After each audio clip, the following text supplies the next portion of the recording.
Obrigada pelo convite CCBB de estar aqui falando um pouco sobre inclusão de pessoas com deficiência na sociedade, que é um assunto que é de extrema importância e que precisa ser discutido com os professores, com pais e com os próprios alunos, né? Na minha fala hoje, eu não gostaria que fosse uma palestra, mas sim uma conversa com vocês. Então, durante a minha fala, se alguém quiser falar qualquer coisa, pode levantar a mão, não precisa esperar no final não, e aí a gente vai conversando. Combinado? Então, a Janine já me apresentou. Eu sou a Anne Gomes Redig, professora da Faculdade de Educação da Universidade do Estado do Rio de Janeiro. E hoje falaremos um pouco sobre pensando a inclusão da pessoa com deficiência na sociedade. A escola foi pensada durante muitos anos para reproduzir alguns conceitos, alguns valores, né? Então as pessoas entravam de uma forma e todo mundo sai igual, né? Todos nós nascemos originais e morremos cópias. Se a gente for pensar na questão do caderno de caligrafia, que na minha época tinha, né? O caderno na sua também. Tinha um caderno de caligrafia e a minha mãe achava super importante eu ficar escrevendo lá no caderno de caligrafia, porque tinha que ter a letra muito bonita, muito legível, né? Então, assim, já dizer que a minha letra não servia para nada. Tinha que ter aquela letra do caderno de caligrafia, aquela letra que a professora considerava bonita. Só que hoje, com o decorrer, assim, do meu crescimento, né? A minha letra está muito longe da letra do caderno de caligrafia. Em alguns momentos nem eu consigo entender o que eu escrevi. Eu misturo letra cursiva com letra em bastão, depende do meu humor, às vezes a letra está mais redonda, às vezes a letra não está tanto. Então, assim, mas é legível. E quando eu escrevo para outras pessoas lerem, né, ela é totalmente legível. E o que importa é isso, né? Quando a gente está na alfabetização, a gente tem que ler, escrever, interpretar e todo mundo conseguir entender o que você está escrevendo. O importante é você, se ler algum texto cursivo e ler algum texto em letra bastão, você consegue entender. Você consegue identificar aquelas letras. Então, não tem por que padronizar que todo mundo tem que escrever com letra cursiva, que todo mundo tem que escrever com uma letra redonda, com a letra daquele tamanho. Não tem, porque isso é próprio de cada pessoa. E tem muitas pessoas que têm dificuldade na coordenação motora fina, que não vão conseguir nunca escrever com a letra cursiva. Então, a escola, ela precisa se ressignificar, desconstruir alguns padrões que a gente tem. Por quê? A escola não precisa todo mundo ser igual, porque todo mundo é diferente. Nós somos diferentes, independente se a gente vem de cultura diferente ou não, mas aqui, eu não fiz essa pergunta e foi uma falha minha. Todo mundo aqui está me ouvindo bem? Tá? Tem alguém com alguma deficiência aqui? Não tem. Se tivesse, eu teria que adaptar a minha fala. Mas não tem. Todo mundo aqui é igual? Não. Então, mesmo que eu não tenha, eu esteja numa sala que é considerada homogênea, não é. Então, não tem por que nós morremos cópias, todo mundo igual. Não tem por que eu ter uma metodologia de ensino que seja igual para todo mundo. Porque as pessoas são diferentes e aprendem diferentes. Então, assim, aqui, nessa imagem, está a escola pública, né? Mas vamos tirar esse público aqui e vamos botar a escola. Entra todo mundo com a sua identidade, com a sua diversidade. E aqui, ó, todo mundo saindo igual. Todo mundo saindo igual, porque acredito que todo mundo vai aprender da mesma maneira, né? Eu boto um conteúdo e todo mundo tem que aprender daquela maneira que eu acho que é o correto.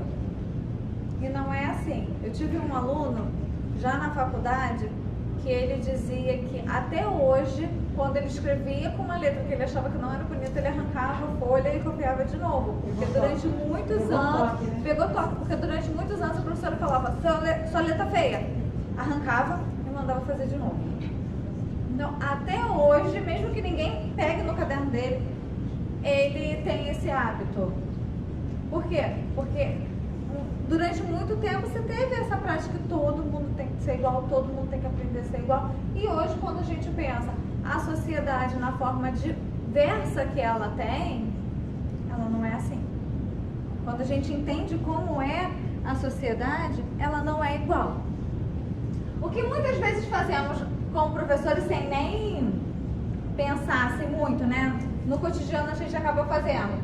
Eu tenho a matéria e eu vou lá ensinando para todo mundo da mesma forma e quero que todo mundo pense daquela forma. Quando eu coloco num exercício, qual é a sua opinião sobre tal assunto e eu não aceito a opinião do aluno? Eu vou lá e digo, não, isso aqui está errado. Mas se você perguntou a opinião, é a opinião dele, mesmo que você não concorde. Existe vida em outro planeta? Aí o aluno vai dizer, existe, eu acredito. É a minha opinião. Não, está errado. Porque não tem prova. Mas é a opinião do aluno. O aluno leu, acha que viu alguma coisa e ele acredita. Então eu não posso dizer que todo mundo tem que pensar da mesma maneira. A gente tem que dar liberdade para os alunos, a gente tem que dar as possibilidades de conhecimento para esse aluno, para que ele possa tirar suas próprias conclusões, para que ele possa caminhar com as mesmas pernas. Porque imagina o quanto seria chato vivermos em uma sociedade em que todo mundo pensa da mesma maneira. Todo mundo se veste da mesma maneira, todo mundo faz as mesmas coisas e todo mundo está ali padronizado. Essa semana eu pensei muito sobre algumas competições de fisiculturismo que a gente vê hoje, né? Que tá aí, e concursos de beleza, enfim, e o quanto que todo mundo tem que ser igual, que é aquela questão de nascemos originais e morremos cópia. Todo mundo tem que ter o mesmo cabelo, todo mundo tem que ter a mesma unha, todo mundo tem que se vestir igual. E aí quem foge daquele padrão não serve. E aí a gente não incentiva, não estimula que as pessoas tenham as suas atitudes, tenham as suas opiniões e sejam quem eles quiserem ser de uma forma saudável, de uma forma natural. Vemos a pessoa com deficiência como diferente. Coitado, é tão diferente, e o outro, que desperdício, todos iguais. Que aí a gente precisa ver, né? Qual é o copo? Se está meio cheio ou se está meio vazio? Qual é a perspectiva que você está olhando para a sua sala de aula? Quero todo mundo igual, todo mundo ali robozinho, todo mundo cópia, ou cada um com a sua diversidade? E aqui para ele é um desperdício todos serem iguais. Já para os outros, é um problema ele ser diferente. Porque ele não segue aquele padrão. E aí, quando a gente pensa na pessoa com deficiência, isso fica mais grave. Porque a pessoa com deficiência, ela pode tentar ter o cabelo que todo mundo tem, ter a unha que todo mundo tem, o corpo que todo mundo tem, seguir aqueles padrões estipulados pela sociedade como de beleza e de normalidade, mas ela nunca vai se encaixar, porque ela tem uma deficiência. Por mais que tente esconder, ela tem uma condição, ela tem uma diferença, ela tem algo que é próprio dela e que precisa de suportes, precisa de que seja atendida aquela necessidade dela. Então, assim, a gente precisa hoje romper com esses paradigmas de que todo mundo aprende igual, de que todo mundo precisa se vestir igual, todo mundo tem que ter as mesmas atitudes. E é na diversidade que a gente cresce. É na diversidade que a gente evolui. Então, quando a gente tem um aluno com deficiência na sala de aula, a gente fala muito o quê? Ah, esse aluno vai crescer demais, esse aluno vai se desenvolver, esse aluno vai aprender, porque ele estará com outras pessoas que puxarão o seu desenvolvimento. Mas a gente não pensa o outro lado. O quanto que é rico esses outros alunos estudarem com aquele aluno que tem uma deficiência. Porque eles aprenderão que todo mundo é diferente, todo mundo tem a sua limitação, todo mundo tem a sua condição. Porque por mais que você não tenha nenhuma deficiência, você tem alguma dificuldade. Você tem alguma necessidade. E aí você cresce com o outro. O que eu não posso fazer, talvez aquele outro faça. O que pra mim é limitador, pro outro não é. E se a gente cresce, estuda em uma escola em que essa diversidade é valorizada, quando chegar no mercado de trabalho, quando a gente chegar na vida adulta, nós teremos outros valores. E aí não discutiremos mais assim, ah, precisa ter cotas? O que esse sujeito vai fazer aqui no trabalho? O que ele pode fazer? Já não tenho mais isso. Eu não vou discutir mais se precisa ter aula na faculdade de Libras ou não. Porque provavelmente todos nós cresceremos com alguém com deficiência auditiva e isso será natural. Nós aprenderemos essa língua naturalmente no nosso dia a dia. Então, enquanto não percebermos essa diversidade dentro da nossa sala de aula, a gente não consegue criar práticas e uma cultura realmente inclusiva dentro da sociedade. Mas eu sou diferente. Eu não me importo.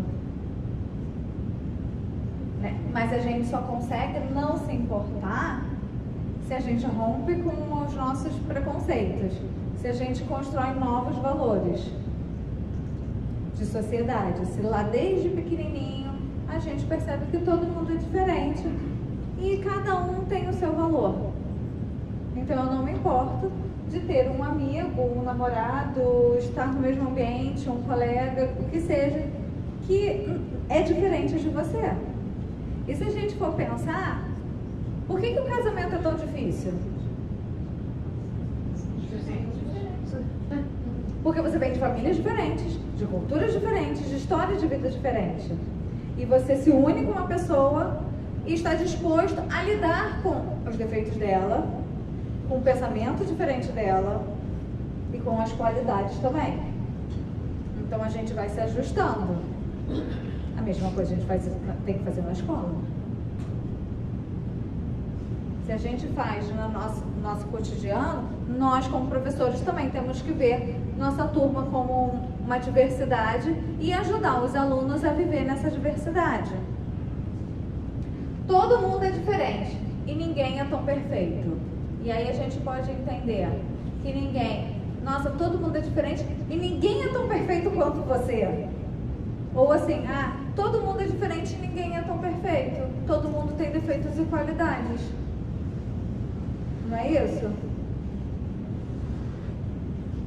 Então, assim, essa é uma mensagem que a gente tem que internalizar, de que não encontraremos na nossa turma o aluno ideal. Talvez a gente encontre aquele que a gente considera ideal, né? Porque o ideal para mim não é ideal para você. 1, 2, 3 e nos seus anos todos de magistério. Aquele que a gente considera como ideal. Mas a gente precisa entender quais são os alunos reais dentro de nossa sala de aula. Quais são os alunos que a gente tem, entender a realidade da nossa turma e a partir daí trabalhar com eles. Ontem eu fugi muito de um vídeo que está sendo circulado na internet do professor que foi agredido, né? Eu não gosto muito de ver, não. Mas ontem eu vi e depois vi a fala desse professor. Eu não sei se vocês viram a fala, e ele diz assim: são alunos que precisam de ajuda, são alunos que estão pedindo socorro, por isso que eles estão agindo dessa maneira. E eu acredito que pela educação a gente pode mudar a realidade. Ele veio de uma situação extremamente difícil, E mesmo assim ele acredita que é educação, e ele conseguiu vislumbrar a situação daqueles alunos.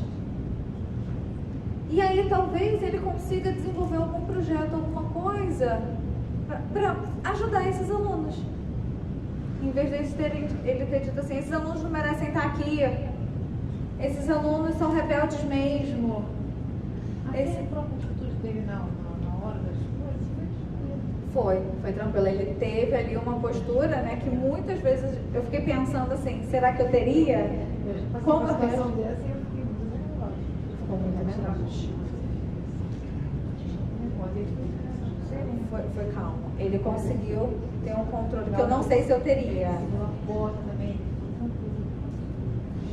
E ele entendeu a realidade, a situação daqueles alunos. E talvez, pelo fato dele entender, ele consiga mudar. Ele consiga pensar em estratégias diferentes de como ajudar aqueles alunos e outros que virão.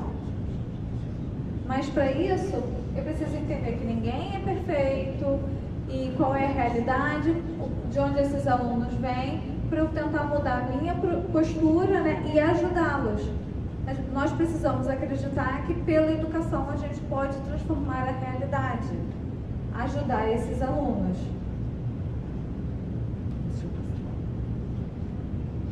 A escola precisa ser inclusiva.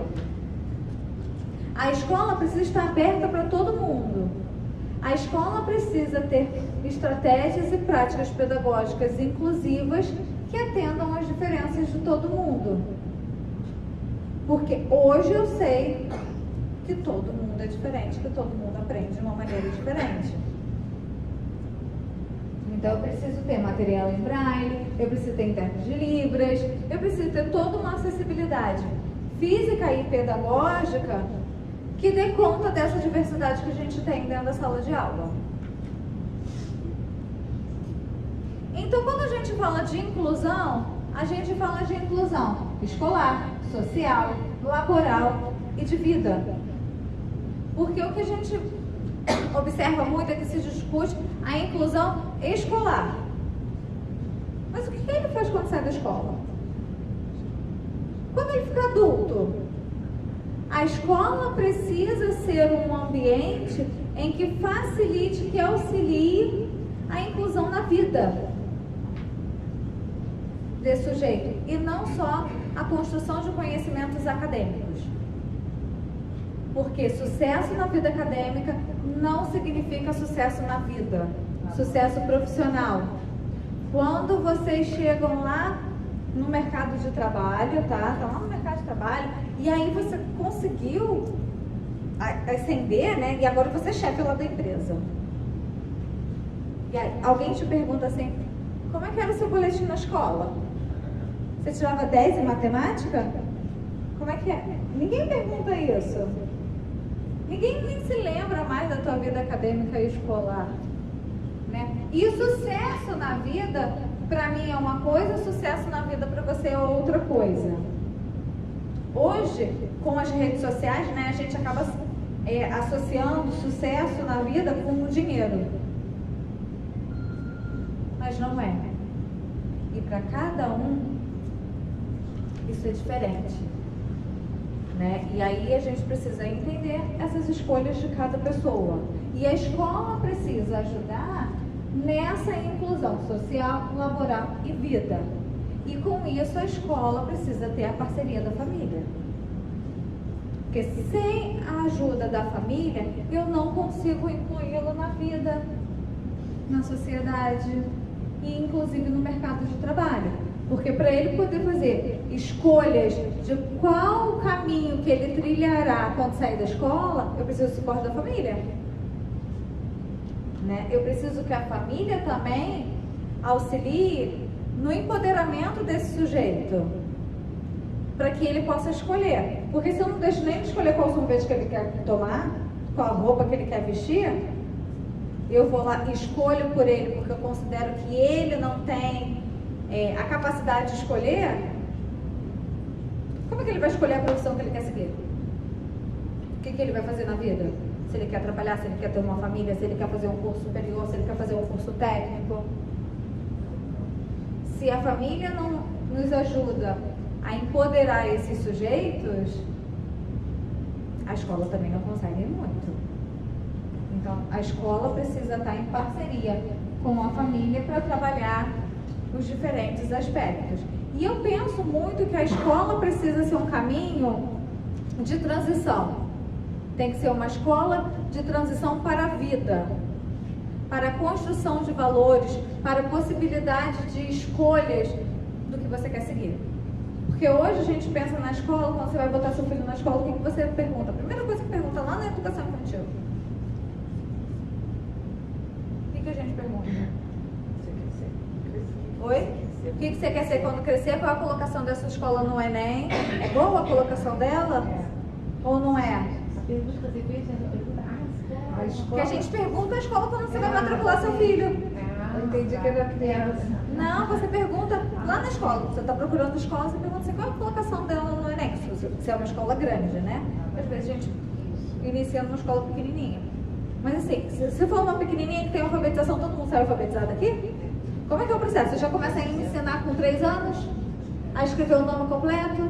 Quando ele está com 5, ele já está lendo? Já está escrevendo best-seller? Né? É isso que a gente quer. Que o aluno... E com 5 anos, primeiro que o aluno não tem nem maturidade para estar escrevendo. Com 3 anos, está escrevendo isso tudo, né? A gente precisa ir com calma. Mas já tem dever de casa? Quantos livros ele tem com 3 anos? Porque eu quero livro, eu quero dever de casa. Né? Porque aí a gente percebe que realmente ele está estudando. Se ele brinca na areia, se ele brinca com massinha, muitas vezes a gente acha que isso não é estudo. Extremamente importante. Então, assim, a gente acha que a escola é para passar no Enem, para entrar numa universidade, para arrumar um emprego, né? E não é assim. Agora eu lembrei, você falou, eu lembrei de um videozinho do Charlie Brown que pergunta assim: qual é a função da escola? Aí ele fala: estudar muito, tirar boas notas para quando terminar a escola, ir para a faculdade, estudar muito, tirar boas notas para você arrumar um bom emprego, botar seu filho na escola para ele estudar muito, tirar boas notas. Mas qual é o objetivo? Que ele se desenvolva, né? E tenha um desenvolvimento pleno em todos os sentidos. Então, aqui é uma imagem que circula muito na internet e eu gosto muito de colocar, né? Que discute a inclusão. Então, durante muito tempo, os alunos estavam lá na escola, eles precisavam se adaptar. Quem consegue se adaptar, tá ótimo. Quem não consegue, é problema dele, porque é ele que tem dificuldade, ele que não quer nada, ele que não consegue.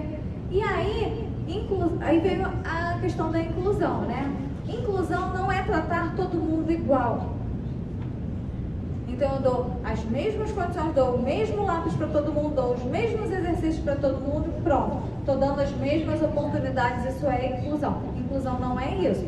Não adianta eu dar um caixote para todo mundo e achar que isso é o suficiente. Não é. Eu preciso analisar cada caso. E isso entra principalmente quando a gente pensa no mediador escolar.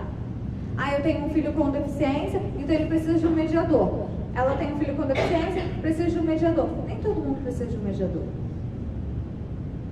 Mesmo que na escola não tem isso. Não tem como ter isso e nem todo mundo precisa. Alguns alunos, se eu der os suportes necessários para ele se desenvolve. Não precisa do mediador. Então a gente precisa ver cada caso. Quais são os suportes que cada um precisa. Por isso, quando a gente pensa em inclusão, quando a gente pensa em educação especial, a gente pensa em suportes individualizados. E suportes individualizados, eu preciso ver qual é a necessidade daquela pessoa. Para isso, sim, oferecer. E aí tem aquela questão assim, o que é de especial na educação especial? É exatamente isso. Pensar na individualização de cada um. Então, por exemplo, esse maior não precisa de caixote, mas o pequenininho precisa de 2 para poder alcançar aquele objetivo traçado. Então, daremos 2 caixotes para o pequitito.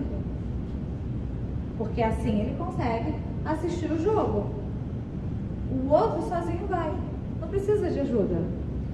Mas eu espero que no futuro nós estejamos aqui nesse terceiro quadro, em que eu tenho uma escola inclusiva para todos, uma escola de qualidade para todo mundo. E quando eu falo qualidade para todo mundo, é todo mundo, independente se ele tem uma deficiência, independente se ele tem uma diferença, independente se ele vem de uma outra cultura. Hoje em dia a gente fala muito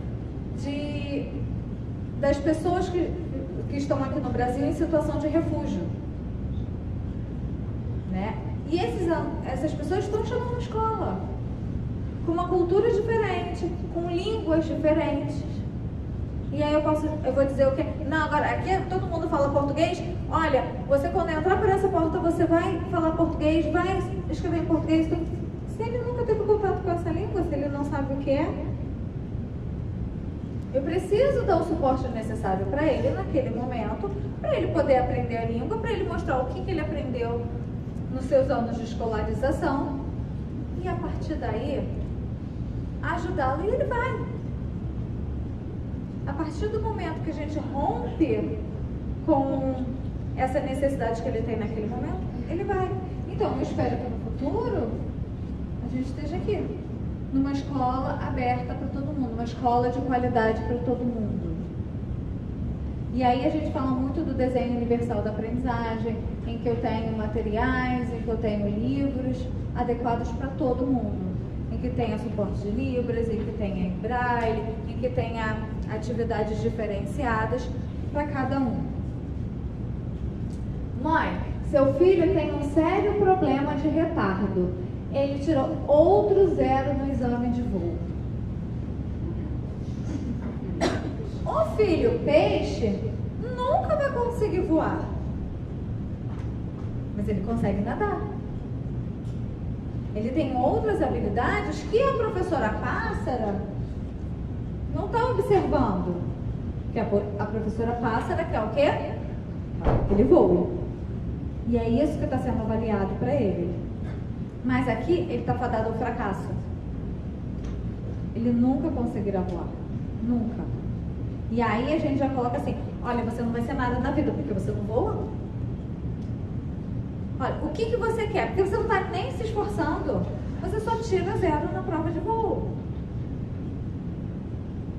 Mas o que esse aluno tem de qualidade? Nossa, ele nada tão bem. Ele consegue, às vezes, ir de água doce para água salgada. Ele consegue enfrentar ondas. Ele consegue ir lá nas profundezas.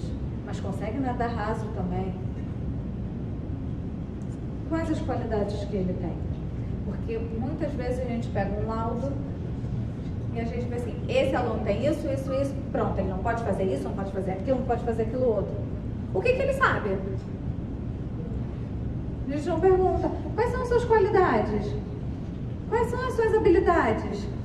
Quais são as suas competências? Agora, muitas vezes a escola precisa ajudá-lo a descobrir, porque nem ele sabe. Se a gente for pensar também nos nossos adolescentes hoje,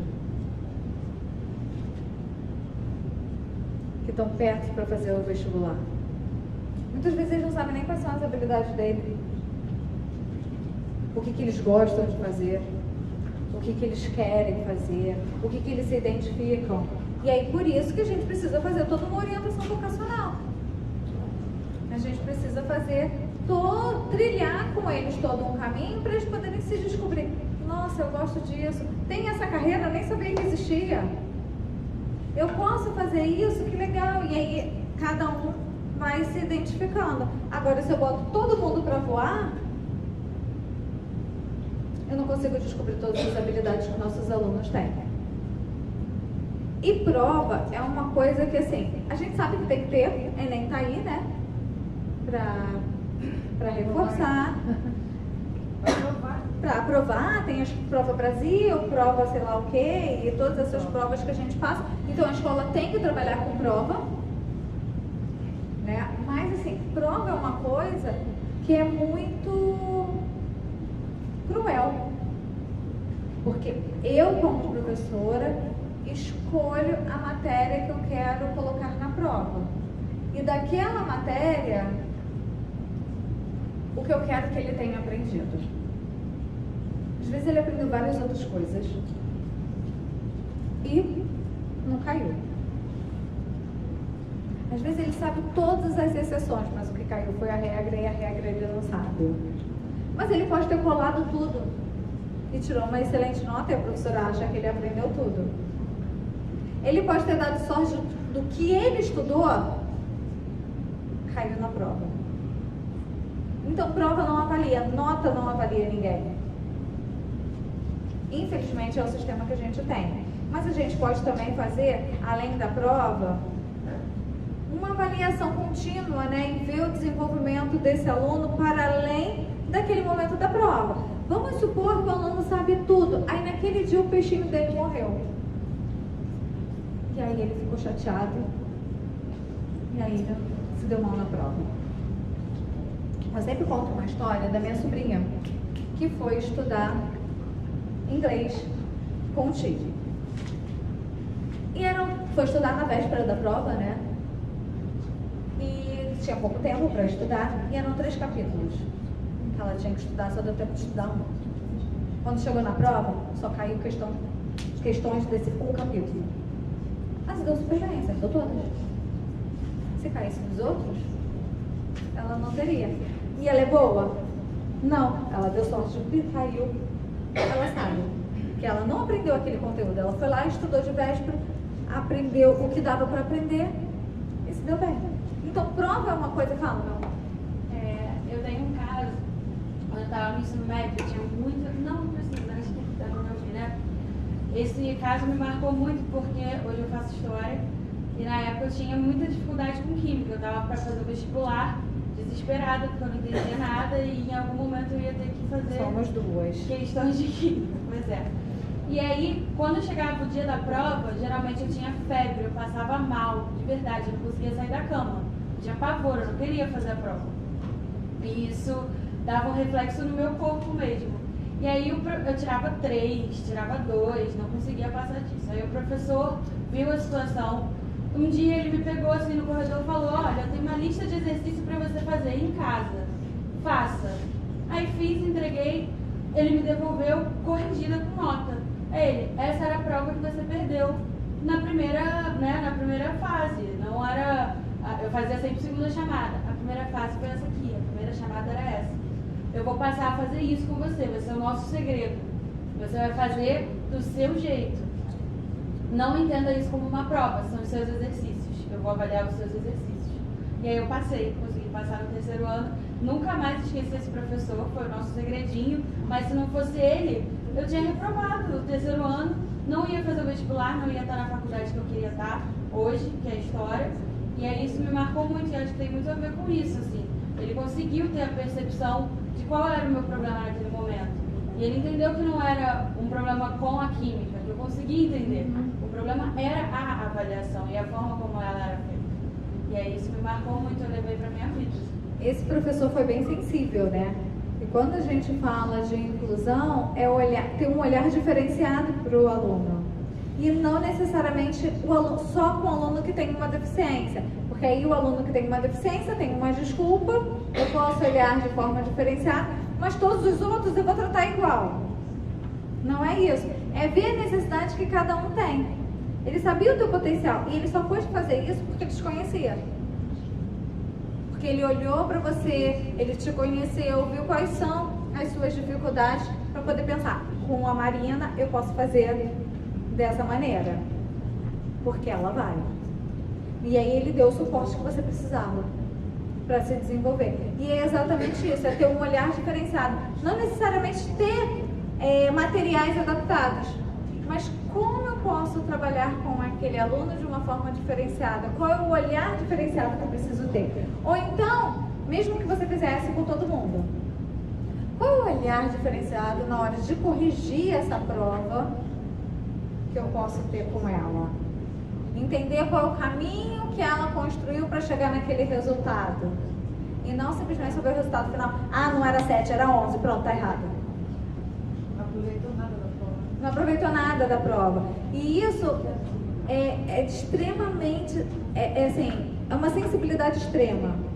Por isso que a gente precisa conhecer nossos alunos. Eu sei que vocês trabalham com 5, 6, 10 turmas por semana. Tem 40 alunos cada um. Sabemos disso. Mas a gente precisa ir conhecer os nossos alunos. Ao longo do ano é tempo bastante, né, pra gente conhecer.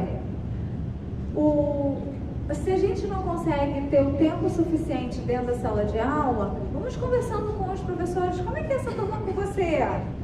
Quais são os alunos que você percebe na sala dos professores, né? Quais são os alunos que você percebe que se destacam? Quais são aqueles alunos que estão com dificuldade? Quais são aqueles alunos que estão no bolo que às vezes são invisíveis, né? E a gente, né? Eles vão passando, vão caminhando, a gente nem percebe. E tentando entender como é que eles se comportam em diferentes espaços. E aí todo dia que você entra lá naquela turma, olhar assim, vou olhar esse grupinho hoje, vou olhar aquele, para ir conhecendo esses alunos. Isso faz toda a diferença. É preciso rever as práticas pedagógicas. X mais 2 igual a 5, X igual a 3. Ei, mais devagarinho, a senhora ontem disse que X era igual a 2. Então assim, eu internalizei, eu entendi que X é igual a 2 e agora X é igual a 3. X pode ser vários números. Quem é esse X que eu não estou conseguindo entender? Porque na verdade ele não entendeu o que ele tem que fazer. Ele só entendeu que X é igual a 2, então só decorou. Então em todos os momentos X é igual a 2. Então a gente precisa entender como esse aluno está processando a matéria que a gente está dando. E se ele precisar, dá uma atividade complementar.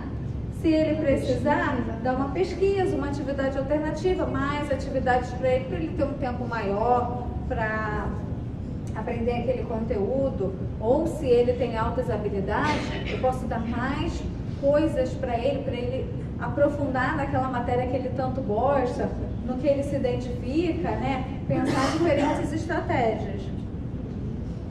O problema foi a interpretação de texto, Armando.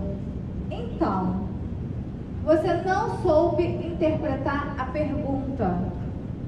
E será que o senhor soube interpretar a minha resposta? Será que às vezes a gente sabe? Às vezes a gente pensa em questões, né, que estão perfeitas. Perfeitas. A gente não consegue nem ver nenhum erro nele, naquela questão. Aí quando o aluno pega que responde outra coisa totalmente diferente, você fala, nossa, realmente acho que poderia ser isso.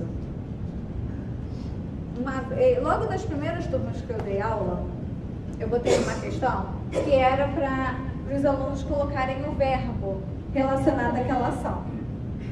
E aí uma das imagens era a menina, estava toda suada, né? Estava com uma cara meio assim, que era para dizer que ela estava cansada. E aí uma das alunas interpretou que a imagem era de triste. E eu não tinha pensado nisso. Mas quando eu olhei... E a cara da menina era de triste mesmo. Ela estava tão cansada que ela estava com aquele semblante para baixo. Eu falei, nossa, realmente, vou ter que aceitar. Porque essa imagem que eu achei que para mim estava claro, né? Para mim estava claro que ela estava cansada. Realmente ela está triste também nessa foto. Então eu tenho que saber interpretar. E, por exemplo, eu tive também um aluno que ele contou que na escola eles estavam ensinando terremoto, movimento das placas tectônicas, com um elástico. E aí pegava o elástico e ia mostrando como é que o elástico ia se mexendo, né? Conforme você muda de posição, conforme você vai mudando as mãos. E aí isso significava o movimento das placas tectônicas. E aí, na prova, perguntou algo relacionado sobre isso, né? Relacionado sobre isso. E aí o aluno respondeu, é como se eu pegasse um elástico e fizesse, e contou tudo que o professor disse. Ele não pode dizer que está errado. Ele não disse com aquelas palavras totalmente teóricas que o professor pensou no início. Mas ele contou toda a explicação que o professor deu e ele entendeu daquela forma naquele momento. Então a gente tem que saber interpretar. Fala. Tem uma prova agora no semestre anterior que a questão era retivo ou omitivo da frase. Aí os professores não corrigiam a prova, as pessoas corrigindo, eles pegaram lá, percebendo depois de 10 provas que os alunos estavam reescrevendo a frase sem o corretivo. Só que as 10 anteriores deram 0 na questão. Aí eu falei, 10 pessoas, agora aí foi aumentando, o comando era para destacar o vocativo, mas não, é retira. Você tira a frase e escreve o resto. Então, quem conseguiu retirar o vocativo, Tá certo. falta sensibilidade para interpretar O que o aluno entendeu. Olha, foi perfeito. Perfeito. E às vezes, como assim? Pra você tá tão certo que é o retire, que é pra ir lá e copiar, que você até demora a entender qual foi o raciocínio. Então, o comando da questão não está claro, né? Está claro para você porque eles têm uma maturidade sobre aquele comando. Ele não tem a mesma maturidade para entender o comando. Exatamente. É que nem uma, foi perfeito, que nem tem uma também, uma imagem que sempre aparece nas redes sociais, que são os números, e aí bota assim, escreva ao lado dos números o seu nome. E aí a pessoa escreve o nome dela em todas as linhas, porque era para dizer o nome do número. Mas disse o seu nome, escreveu o nome dele. Em todas as outras. E aí a gente não pode dar errado.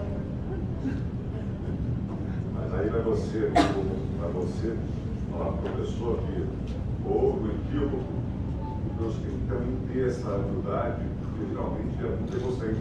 Eu sou doente. Eu percebo isso. Eu sou fundador, mas você questionar que houve um equívoco, não houve um erro, mas ela não me livrá-lo, né? Entender e colocar correto. Isso é um problema seríssimo. Sim. Isso é um processo nosso interno como professor. E aí eu volto lá naquela imagem inicial de que ninguém é tão perfeito. Nós como professores não sabemos tudo. Não sabemos, porque é humanamente impossível você saber tudo. Então às vezes um aluno vem, fala alguma coisa e fala, nossa, eu não sabia. Porque hoje você está ensinando que Plutão é planeta, aí Plutão não é mais planeta, e agora Plutão é planeta não. Aí, sabe-se Deus o que vai acontecer com Plutão daqui a pouco. Então, às vezes, tu está ensinando uma coisa e o aluno fala assim, acabei de ver agora que Plutão não é mais isso não. Aí eu falo, não é mais isso. Aí nós temos que ter essa humildade. E isso vem muito porque durante muitos anos o professor era o detentor do saber. O professor sabia tudo, né? Eu ensino, eu nem ensino, eu passo o conteúdo e o aluno absorve.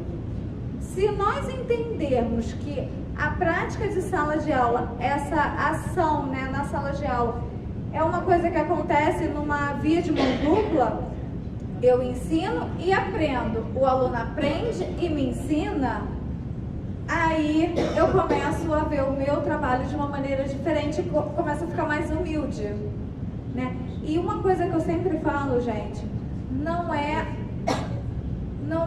assim, fracasso, não é ser menos professor quando eu falo assim, eu não estou sabendo lidar, eu errei, eu preciso de ajuda. Isso não nos inferioriza. O nosso trabalho não deve ser solitário. Você precisa não estar sabendo, está acontecendo alguma coisa, peça ajuda. A escola é uma equipe. E a gente só consegue evoluir em equipe, ninguém consegue caminhar sozinho. E aí, para ir mais para isso, eu preciso entender que eu não sou tão perfeito, que eu não acerto sempre e que às vezes a gente comete alguns erros. Quando você falou do cansado do Cristo, se é um aluno surdo, ele vai perfeitamente entender daquela forma, cansador triste. Você tem que falar, está cansado, está triste, ou vice-versa. Porque a fisionomia é muito próxima. Sim. Em Libras, o cansaço e a tristeza se aproximam demais. Exatamente. Então ele viu você realmente abatido, pode ser o cansaço, pode ser a tristeza. Ele pergunta a você, está triste, professor? Não, professor, trabalhei muito hoje. Mas aí, ele tem essa sensibilidade de entender todas as fisionomias. Talvez um autista vai olhar e vai falar assim, isso aqui é uma fisionomia de triste, acabou. Não tem essa interpretação toda, essa flexibilidade. E aí a gente precisa entender como é que aquele aluno tá processando. Eu pensei numa coisa enquanto você falou dessa questão de ter dúvida, né? Eu fiz parte de um grupo de elaboração de provas, né? E a gente discutia muito isso. Se uma imagem ou uma pergunta gera dúvida ou algum conflito, ou, né? A gente troca a figura ou anula aquela questão, tira, porque se vai gerar essa... exatamente. Então, eu acho que isso eu passei a levar para a minha vida, né, enquanto professora. E sempre que eu faço alguma avaliação, eu dou aquela olhada. E, não satisfeita, eu peço para alguém dar uma olhada. Porque, às vezes, a gente tem tanta convicção de que aquilo está certo, que aquilo está claro, né, porque foi a gente que pensou. E aí, quando você dá para alguém, não, ó, isso aqui eu não entendi, é para fazer o quê? E quando é concurso, principalmente, que eu acredito que tenha sido algum concurso, alguma Não, coisa aquelas assim. provas da prefeitura. Mas aí é uma coisa bem padronizada, né? Para todo mundo. Para todo mundo. Então, assim, nesse caso, teve dúvida, não sei o que, cancela. Mas se a gente está numa sala de aula, a gente pode conversar com esse aluno, como foi o caso do Retire. Você pode sentar e reavaliar, dar ponto para quem fez com a forma como você pensou e para quem fez da outra forma. Você pode depois voltar com essa prova para a sala de aula e discutir com eles o que você entendeu, o que você pensou, né? Ou então pegar e fazer como o professor da Marina fez. Ou então, assim, o aluno um aluno que é surdo, um aluno que é disléxico, um aluno que tem deficiência intelectual. O que você entendeu dessa questão? O que você quis dizer nessa questão? Porque não está claro aqui na sua resposta. Então, assim, me diz, vamos pensar juntos, elaborou? Agora senta e escreve. Você pode dar essa devolutiva, que no concurso, infelizmente, a gente não consegue dar essa devolutiva, a gente simplesmente anula. Mas se a gente está ali na sala de aula, a gente pode ir trabalhando com esse aluno, uma coisa que fica até melhor, né? Aqui a tirinha do Charlie Brown, né? Senhora Swanson, não sei falar direito o nome dessa professora. Eu não entendi o quarto exercício. Naturalmente, eu não entendo os outros 3 problemas, qualquer um deles. Realmente, eu não entendo toda a matemática. Vamos encarar isso. Eu não entendo a escola. E aí, a escola precisa fazer sentido para o aluno. Precisa. Por que ele vai para a escola? Será que aquele vídeo que eu vi é para estudar muito e tirar boas notas? Para eu passar de ano, para estudar muito e tirar boas notas? Mas a escola faz sentido para quê? Por que tenho que ir para a escola? Por que preciso aprender todos esses conteúdos? A escola não é só ali para você aprender todos aqueles conteúdos que não faz sentido. Não é só para você se socializar. A escola é para que o aluno possa se desenvolver. E aqueles conteúdos, se estão sendo ensinados, é porque faz sentido em algum momento. E aí nós precisamos contextualizar isso. Você precisa aprender isso por quê? Porque isso você vai utilizar em tal e tal momento. Mesmo que não seja dessa forma, para você fazer uma obra, para você construir uma piscina, para você não sei o que, para ver quantos ladrilhos você vai comprar, você vai utilizar isso aqui. Vai ser muito mais fácil, você não vai errar na compra dos seus ladrilhos se você utilizar essa forma.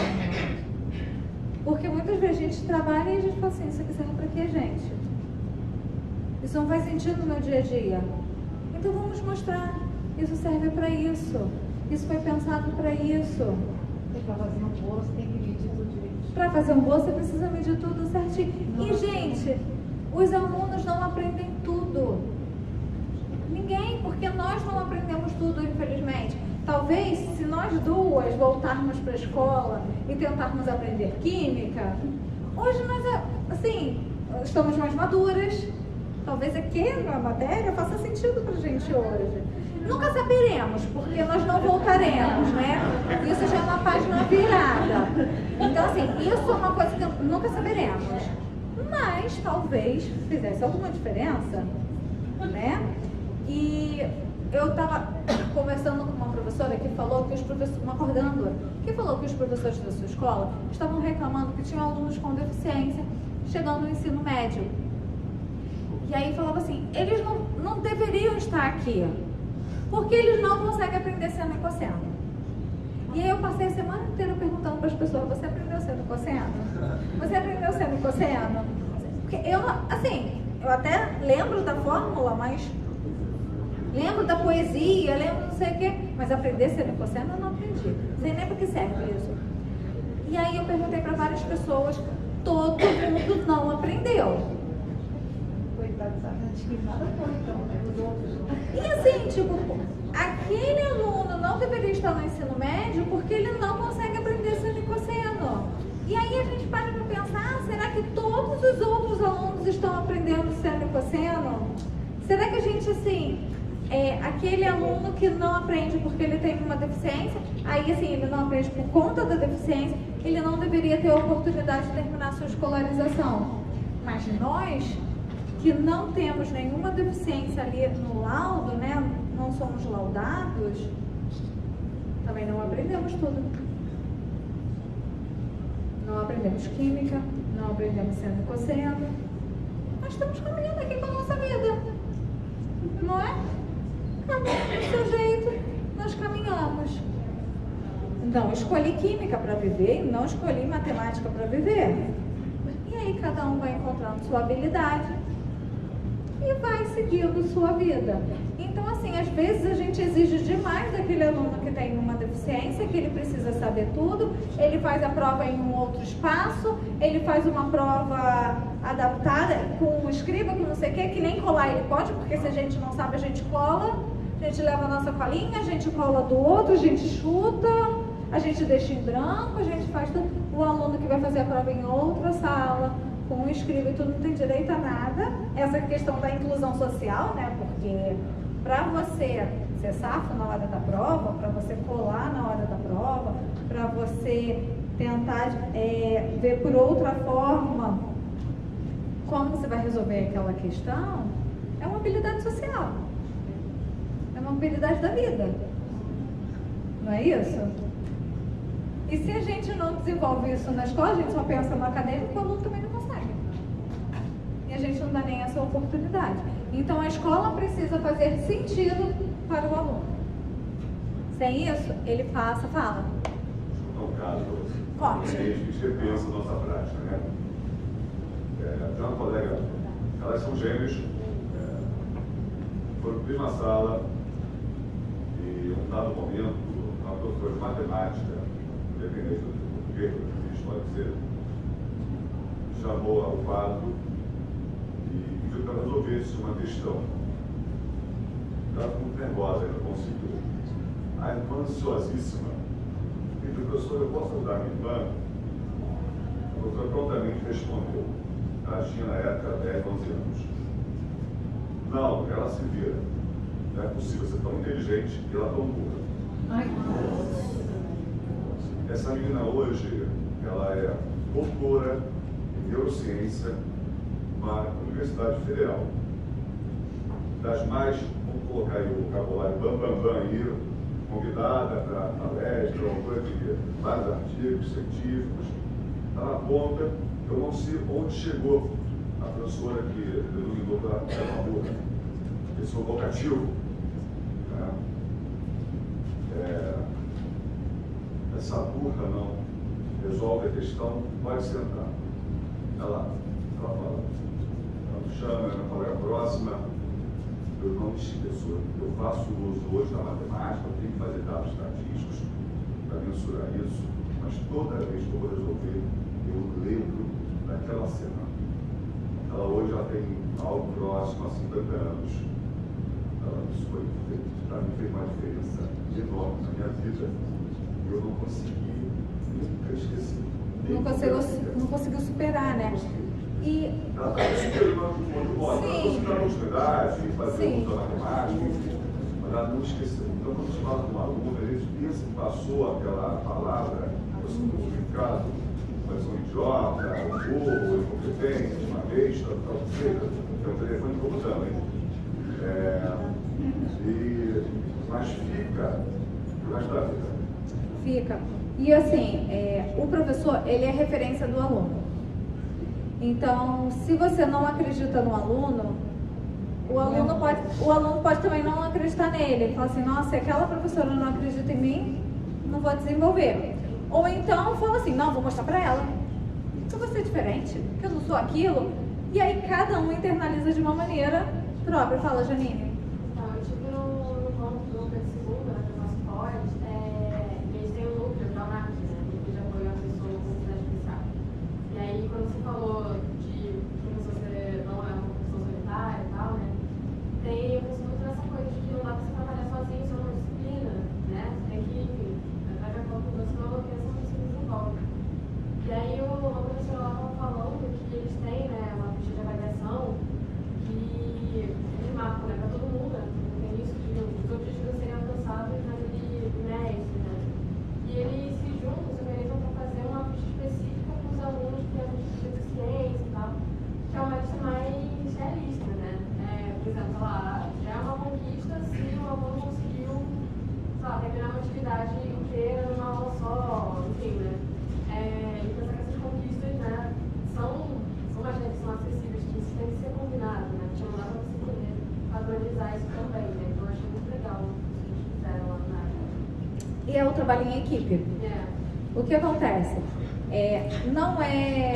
A inclusão não é só do professor, entendeu? Não é um trabalho só do professor, é um trabalho em equipe. A gente também não pode culpar todos os problemas no professor, entendeu? Porque tem toda uma questão de sistema, tem toda uma questão de recursos financeiros e materiais e humanos, né?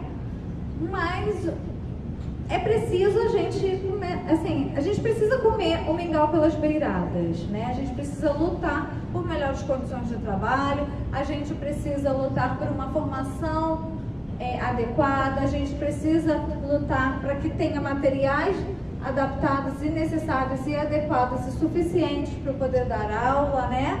E que eu tenha condições de planejamento, que eu tenha horário para planejar, porque se você não tem horário para planejar, você entra na sala e faz qualquer coisa, aí você já está estressado, porque você vai ter que ir lá e inventar o que você vai ter que fazer, sem ter um planejamento, sem ter um material, sem ter nada. Então, assim, o professor também, ele precisa lutar para que ele tenha melhores condições de trabalho. E quando ele tiver melhores condições de trabalho, isso reflete também na sua prática pedagógica. Uma coisa que eu sempre falo para meus alunos que estão aqui, vão confirmar isso. Qual é a matéria na escola, o professor ter considerado, assim, tipo, o mais importante na escola? Português e matemática, né? Português e matemática tem muitas disciplinas, tem muitos horários, né? É o mais importante. Se você passou em português, se você passou em matemática, os outros, se você passou nesses dois, os outros a gente dá um jeitinho, né? A gente passa o aluno, inglês não reprova, arte está ali, a gente vai dando um jeitinho. E aí isso, no nosso dia a dia, a gente acaba desvalorizando o trabalho do outro. Porque o professor de artes, ele não é tão importante quanto o de matemática, ou é nada, né? Nada que é nada. O professor de inglês é mais importante do que o de latim, né? E a gente vai criando hierarquias. Pra que ter essa disciplina? Nem precisa ter essa, né? A gente fala. Só que se eu não entender que o professor de filosofia é tão importante quanto de história, que é tão importante quanto de português, porque a gente não tem conteúdos fragmentados, nós aprendemos de forma completa, né, e tudo junto, misturado, eu não consigo criar uma prática inclusiva, porque eu já discrimino ali nos professores. Se eu entender que o trabalho de todo mundo ali é importante para o desenvolvimento do meu aluno, eu já começo a pensar em práticas pedagógicas, eu começo a trabalhar em equipe. E aí eu já começo a repensar a minha prática para melhorar. Aquilo que eu falei. O ensino precisa ser contextualizado e não fragmentado, pois o sujeito é completo e o conhecimento não é dividido. Eu não tenho caixinhas na minha cabeça. Hoje eu vou aprender matemática, aí pronto, mudou de professor. Vou fechar essa caixa da matemática e vou abrir da história. Todo o conteúdo da história entra aqui, agora eu fecho, agora vem filosofia. E assim por diante. Não é. A gente aprende e a gente vai agregando. Vai fazendo associações. E eu vi isso em história. Hoje eu estou vendo agora em arte de outra forma. Estou vendo em filosofia de outra maneira. Mas isso tudo aqui é uma coisa só, aconteceu na mesma época. Eu só estou vendo por perspectivas diferentes. Por modos diferentes. Mas nós não somos fragmentados. Nós somos completos.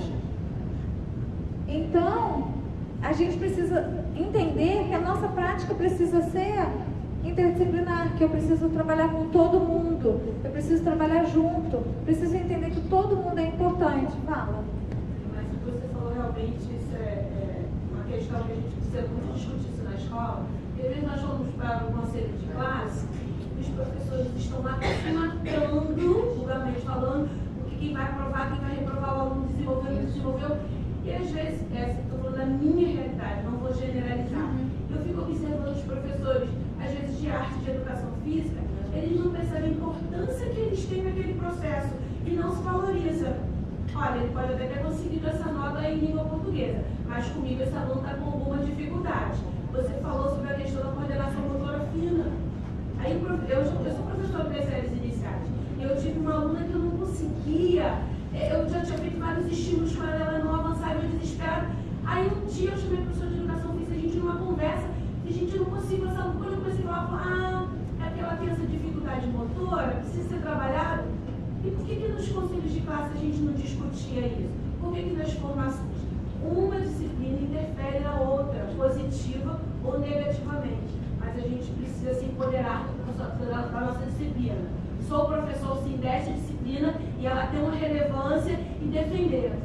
Porque senão a gente acaba dando realmente mais peso para português, matemática. Ah, professor de português e matemática, por que ficar nas outras? Porque não conseguiu desenvolver. E por que não conseguiu? Então, fazer essa reflexão e autoavaliação é muito importante. Perfeito. Não precisa nem complementar. Uma coisa para complementar. Eu acho que essa questão de matemática, português, ela não é uma questão só nossa, que a gente tem o tempo todo nosso. Isso já é uma questão de lei, gente. E a base nacional agora, ela está também desmontando toda essa questão. Eu vejo que a educação ela está avançando agora. Nesse sentido, a gente não pode colocar somente a escola. As políticas públicas, elas montam esse quadro.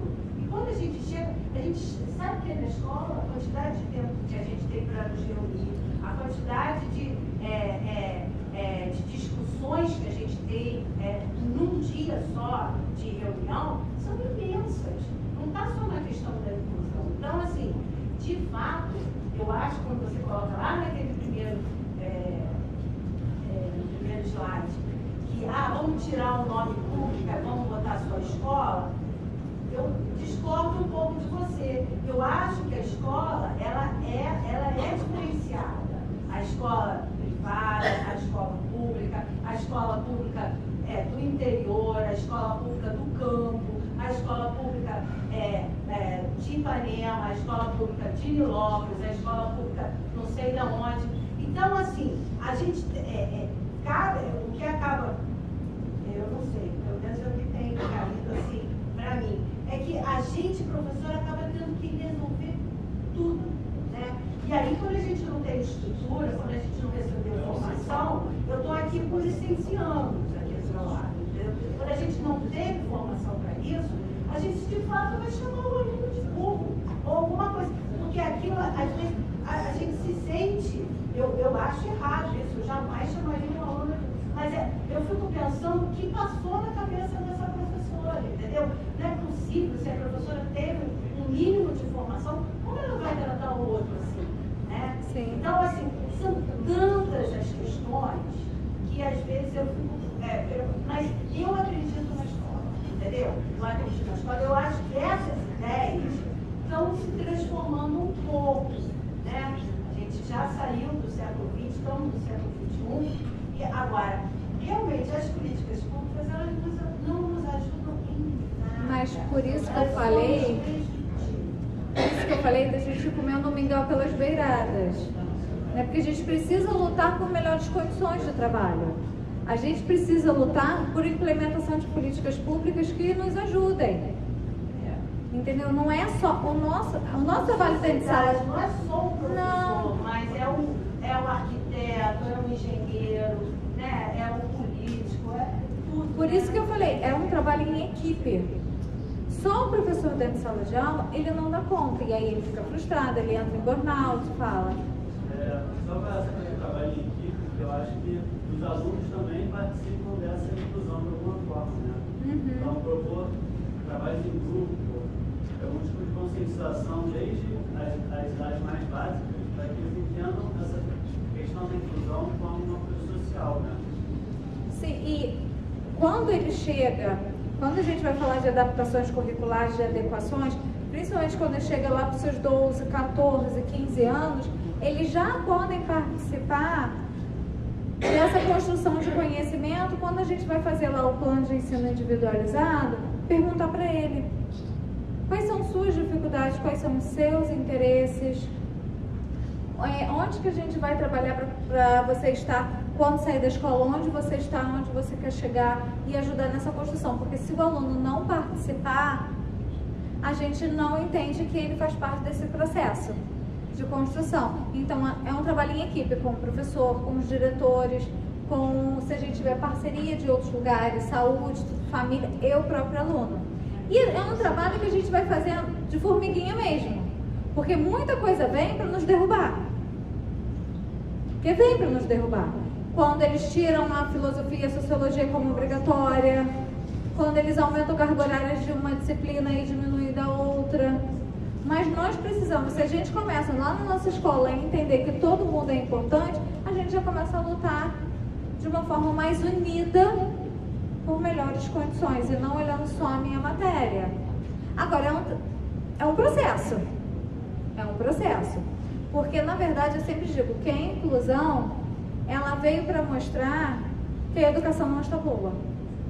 Que a gente precisa melhorar. Porque não é só o aluno com deficiência que não está aprendendo, mas muitos também não estão aprendendo. E o que a gente pode fazer para melhorar a educação? Fala. Uma pergunta, já que a professora citou a questão da BNCC, qual é a perspectiva da educação inclusiva dentro dessa BNCC já aprovada do ensino médio, por exemplo? Já aprovado. Já foi aprovado. Do ensino médio não, desculpa, do ensino fundamental. Já foi aprovado. O ensino médio foi aprovado. Olha. Não, eu me confundido.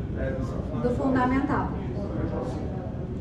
Olha, essa nova proposta não auxilia muito nem as pessoas que não têm deficiência. Se a gente for pensar num aluno que tem deficiência, a situação fica pior ainda. Porque a gente precisa entender que esse aluno tem que aprender. Não é o que aprender é lucro. Ele tem lá os objetivos da sua escolarização. Só que para ele conseguir aprender, vai independente do currículo. Ele precisa dos suportes necessários. E esses suportes necessários é toda uma equipe e um currículo adaptado, porque ele tem direito ao currículo adaptado. Mas isso está incluído nessa que foi aprovada? Está incluído na legislação. Se você for pegar a Lei Brasileira de Inclusão, ele está lá dizendo que ele tem direito a um currículo adaptado. E aí esse currículo adaptado, você pode adequar, que são ajustes no programa curricular, sem alterar o nível. Então, por exemplo, eu estou trabalhando tabela periódica. Eu adapto a forma como eu vou apresentar a tabela periódica e adapto a prova como foi o que o professor fez ali. Mas esse aluno pode precisar de adaptações mais drásticas. E aí ele pode ter um plano de ensino individualizado, que é um currículo adaptado para ele, em que ele vai ter que atender os objetivos traçados para ele. Mas aí ele não pode fazer essa prova que vem padronizada. Porque o que está sendo proposto para ele é diferente do resto da turma. Então, por exemplo, se todo mundo já está aprendendo a multiplicar com 2 números, ele ainda está no primeiro, eu não posso dar uma prova para ele com 2 números, porque ele está com outros objetivos para ele. E aí ele pode passar, vamos supor, para o 4º, 5º ano, com um currículo diferenciado, que ele está no 4º ano, mas ele ainda está seguindo matéria de 3º. E aí isso tudo tem que estar registrado nesse documento que a gente chama de PEI. E esse PEI tem que ter as avaliações do instrumento, daquele aluno. E aí eu posso dizer, ele passou para o 4º ano, mesmo não tendo conteúdo para o 4º ano, porque ele alcançou os objetivos traçados para ele. Entendeu? Então aí, esse currículo que vem para todo mundo, que não é bom, mas que tem lá, está implantado, né, está implementado para todo mundo, ele, se o aluno precisar, ele vai ser adaptado para ele. Entendeu? Assim, tipo, eu não estou discutindo aqui, eu até falei uma coisa que foi bem forte, que não é bom. Não estou aqui discutindo se aquele currículo vai ser bom ou não, mas é o currículo que tem. E aí dentro desse currículo que tem, se o aluno precisar dessa individualização, você pode, e aí você pega lá na LBI, na Lei Brasileira de Inclusão. Porque ele tem direito a ter esse currículo individualizado. Aí terminou o ensino médio. Ah, mas ele terminou o ensino médio e ele não atingiu todas as competências que estavam lá no currículo do ensino médio, tá? Não alcançou. Mas... E aí eu coloco o que no diploma? Que ele terminou o ensino médio, mas não alcançou. Aí você vai para uma discussão. O que isso vai fazer, vai auxiliá-lo ou não no seu término do ensino médio para garantir a sua vida? Se a gente pensa numa escola com um processo de formação, de itinerários formativos, ele sabe quais são as possibilidades dele no final do ensino médio, o que ele fará nesse momento pós-escola. Então, ter no currículo lá dizendo que ele não alcançou tudo, que ele não aprendeu tudo, não é interessante, não importa. Agora, isso vai para uma questão muito além, que a gente só vai saber realmente de todas as implicações na prática, tá? Isso vai assim, tipo, quando isso começar a chegar, e aí a gente vai ver assim, tipo, quais são as adequações que a gente precisa fazer, o que precisa. Porque, na maioria das vezes, o aluno que tem uma deficiência, ele não é contemplado. Podemos? Então, aqui eu já falei. E aqui são alguns exemplos de adaptações que os meus alunos da disciplina acabam fazendo. Que são adequações para poder ensinar conteúdos. Tá? E aqui, por exemplo, está ensinando o sistema digestório, que todos os alunos podem utilizar esse conteúdo, esse material. E aí ele tem em braille e em tinta. A mesma coisa que no sistema circulatório. Todas as artérias, tem as mais finas, tem as mais grossas, são lisas, são em relevo. Eu vou falar um pouco mais rápido, meu tempo já está acabando. Ali para trabalhar a questão de vento, barlavento, vento, para trabalhar o grito do Ipiranga. Esse foi seu? Não. Para trabalhar o grito do Ipiranga. Aqui, pirâmide alimentar. Aqui mostrando que se você tem alunos só com deficiência visual, eu não preciso ter tantas coisas coloridas, tantos detalhes. Mas se ele está numa turma regular, eu preciso ter tudo, porque eu também preciso contemplar todos os alunos, não só aquele aluno que tem uma deficiência visual. Ali são materiais, porque assim, você levar o cachorrinho para a escola é fácil, né? Agora levar o sapo, a cobra, o jacaré já fica mais difícil, mas você pode colocar ali a forma como é assim, o mais próximo de tocar na pele desse aluno. Desse aluno não, desse animal. Aqui para montar a bandeira do Brasil. Posso? Para trabalhar o corpo humano, para trabalhar as partes, para trabalhar vocabulário. Então podia ter em braille. Ali tinha até em libras, mas podia ter em braille, podia ter em inglês, podia ter em espanhol, podia ter. E aí você vai adaptando da forma como você preferir. Aqui também para fazer. E aquilo ali, a gente compra no I99, né? Para você ir trabalhando a coordenação motora. Para trabalhar as diferentes expressões, você pode trabalhar diferenças raciais, você pode trabalhar diferenças culturais, você pode trabalhar de diferentes formas o material que foi pensado para trabalhar as emoções, a identificação de rosto. E aí você pode trabalhar com qualquer um. Aqui, para trabalhar a ponte japonesa, né, o quadro de Monet, em que era uma turma só com alunos cegos, e aí não tem como levar o quadro, né, e mesmo que levasse o quadro, o aluno não ia perceber, e aí você precisa adaptar. Aí cada um vai adaptar de acordo com a forma, o que quer passar naquele momento, né. Nesse momento a gente queria passar o principal sentido do quadro da ponte, a ponte. O que é uma ponte? E aí levamos a ponte para o aluno. E aqui trabalha bem a questão da zona de desenvolvimento proximal. que ela fala, é igual uma ladeira e tem 2 negocinhos para segurar.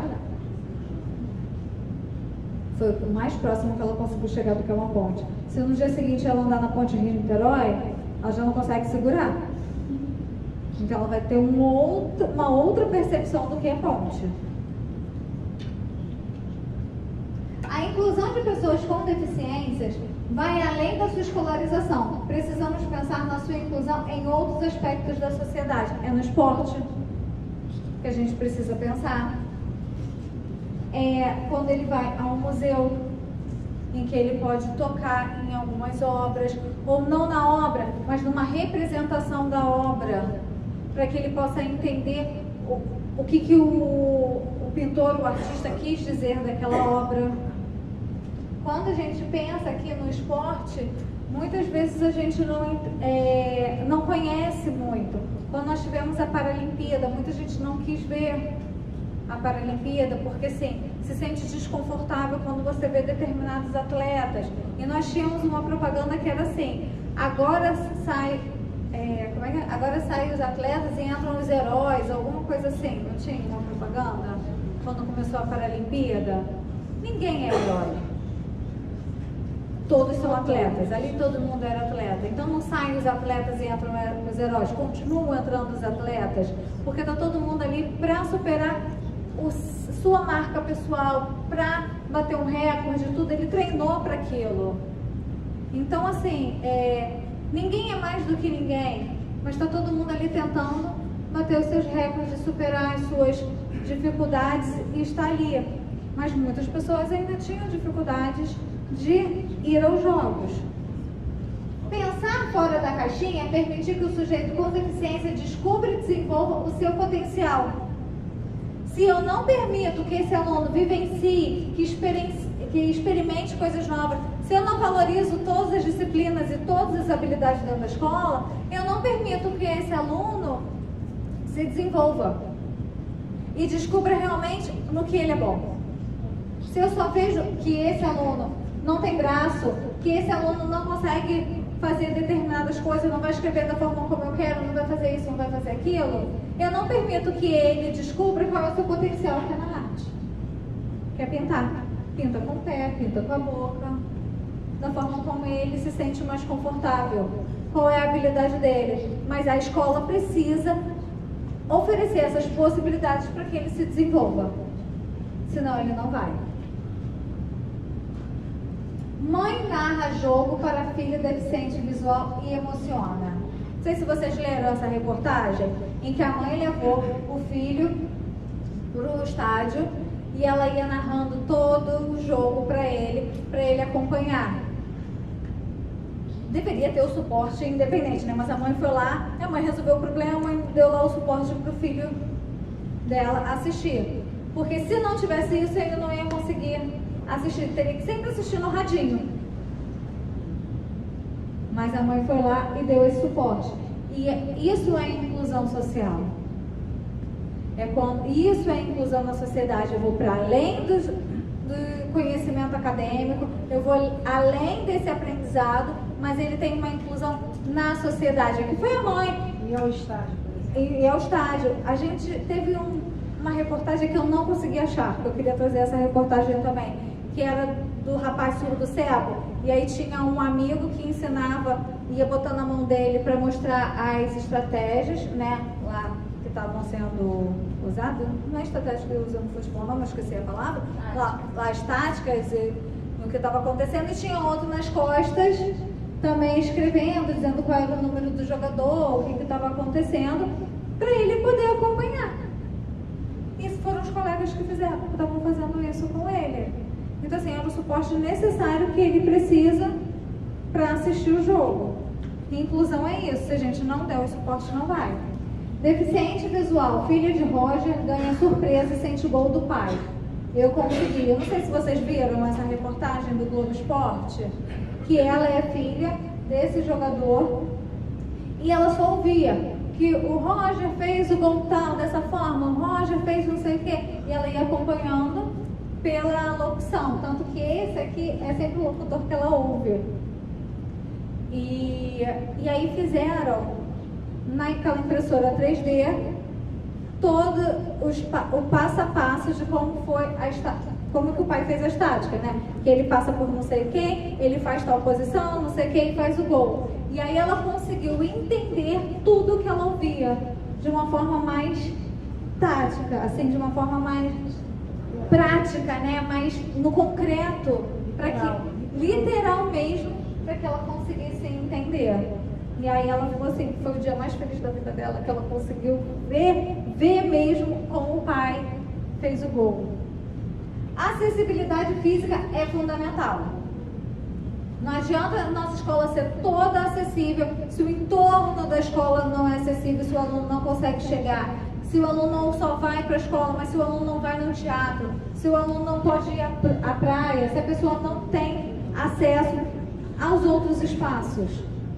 A acessibilidade física é fundamental. E hoje a gente tem um projeto de praia acessível para as pessoas com deficiência.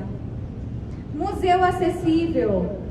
Nós hoje temos um projeto da Seção Azul, em que os museus têm um momento específico para aqueles alunos que têm uma dificuldade, que têm autismo, que tem que ter um ambiente mais calmo, que precisa ter uma luz diferenciada, que precisa ter frequentar espaços mais vazios. Então tem um horário específico. Aqui o CCBB está fazendo também, está pensando em fazer uma exposição acessível, está pensando em fazer atividades diferenciadas, porque não adianta só ter escola. Eu preciso também desenvolver outros espaços. Ali, o cinema, com tradução, né, com descrição. Quero assistir a Era do Gelo e Procurando Dory. Cadê a legenda? Surdos existem. A gente hoje vai a vários cinemas que não tem filme legendado, é só dublado. E aí as pessoas surdas não conseguem assistir filme. Mas nem o legendado ele consegue ler. É preciso realmente ter alguém interpretando. Semana passada, os alunos de Porcasada, os alunos de curso livres, eles estiveram aqui. O centro fez um trabalho, eles montaram. Eles entenderam perfeitamente, Drácula, todas as passagens que aconteceram, nós perguntamos depois, e eles conseguiram, logicamente, dentro das limitações de qualquer um que assistir, teve alguma parte do filme, mas conseguiram trabalhar uma coerência. Então sentem com pertencimento. Aquilo ali. Aquilo é para eles. Essa semana foi o congresso do INES. Foi. E eles pediram, em um dado momento, porque também tem atores surdos, que houvesse participação nas emissoras, citaram os nomes e tal, e pode ser que não venha. E eu passei por um constrangimento. Houve uma situação que eu estava procurando no mercado um biscoito que o filho gosta, enfim. Eu estava na parte dele e não achava. E tinha um repositor. Eu estou procurando, estou falando. Moralizando. E só depois que eu percebi, ao toquei nele, ele falou assim, eu sou surdo. Eu pedi desculpa. Falei, Libras, procurando e tal. Aí ele sentiu uma felicidade, porque eu sabia falar a língua dele. E Ele me ajudou, ele foi buscar. Não tinha ali. Vou buscar, não Deus quer. E essa questão da língua, ela é bem complexa, porque nem todos os surdos sabem Libras. Exatamente. Aí a gente também, aí por isso que tem que pensar na individualização, dar oportunidade para ele aprender a Libras, ou se ele não quiser, né? Porque tem surdos que não querem aprender, tem surdos que só querem falar em Libras, é uma questão política, é uma questão individual, tem toda uma questão da cultura surda e a gente precisa ofertar essas diferentes possibilidades.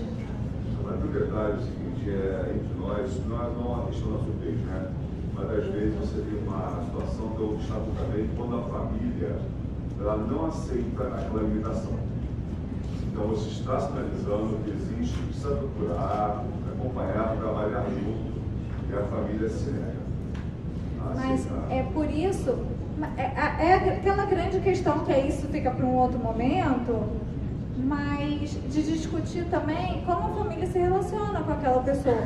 Quando a mãe está lá grávida, né, ela tem algumas perspectivas e expectativas que quando nasce aquele filho que está diferente das expectativas dela, ela também passa por um processo de aceitação, de luto, e aí tanto que sempre tem aquele filme, né, do luto a luta, que aí você sair daquele momento para correr atrás de novas possibilidades e entender que aquele sujeito ele é próprio, independente se ele tem uma deficiência ou não, ele vai seguir o caminho dele, né? Que não necessariamente vai atender nossas expectativas, dificilmente